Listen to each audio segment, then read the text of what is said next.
तो चौल में रहने के लिए एक कमरा चाहिए था, लेकिन चौल में सभी कमरे फुल थे। लेकिन कहीं ना कहीं कादम्बरी को एडजस्ट करना था। जुगल के कमरे के अलावा कादम्बरी किसी और कमरे में नहीं रहना चाहती थी और जुगल कादम्बरी को अपने कमरे में रखना नहीं चाहता था। इसीलिए पुष्पा ने ऐसा जुगाड़ किया जिससे जुगल को चौल छोड़कर जाना भी ना पड़े और कादम्बरी को कमरा भी मिल जाए। पुष्पा जुगल के कमरे में गई और जुगल के कपड़े उसके बैग में डाल दी और बैग को लेकर कमरे से बाहर आ गई। कादम्बरी को अब तक लग रहा था कि उसे जुगल के साथ रहने को मिलेगा, लेकिन पुष्पा के ऐसा करने के बाद कादम्बरी समझ चुकी थी कि उसे जुगल के साथ रहने को नहीं मिलने वाला है। पुष्पा के हाथ में जुगल का बैग देखने के बाद बाहर सभी लोग हैरान हो गए थे। सबको समझ नहीं आ रहा था कि आखिर पुष्पा क्या करने वाली है। पुष्पा जुगल का बैग लेकर दिलीप के कमरे के बाहर चली जाती है और सबको बताती है कि जुगल अब से दिलीप के कमरे में रहेगा। पुष्पा का ये फैसला सुनने के बाद दिलीप को अच्छा नहीं लगता है। दिलीप को लगता है कि पुष्पा उसे उसके कमरे से बाहर निकालकर चौल छोड़कर जाने के लिए बोल रही है, जुगल को उसके कमरे में रखना चाहती है। दिलीप इस बात को लेकर पुष्पा से बहस करने लग जाता है। दिलीप बोलता है कि मैंने भी चौल के लिए बहुत कुछ किया है, मेरे साथ तू ऐसा नहीं कर सकती है पुष्पा,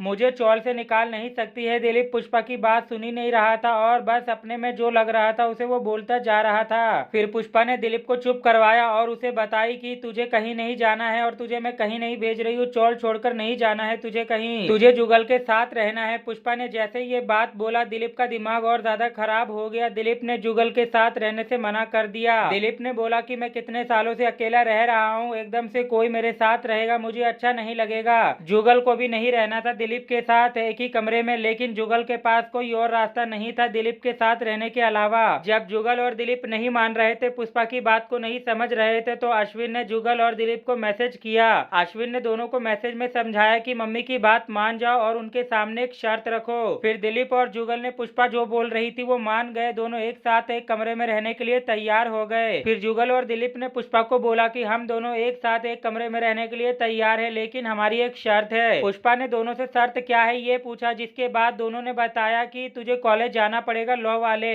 पुष्पा ने पहले मना किया और पुष्पा ने बोला कि मैं वापस से उसी कॉलेज में नहीं जा सकती हूँ जहाँ पर मेरी इतनी इंसल्ट हुई है। फिर जैसे तैसे करके जुगल और दिलीप ने समझाया पुष्पा को, जिसके बाद पुष्पा मान गई और लॉ कॉलेज में जाने के लिए तैयार हो गई।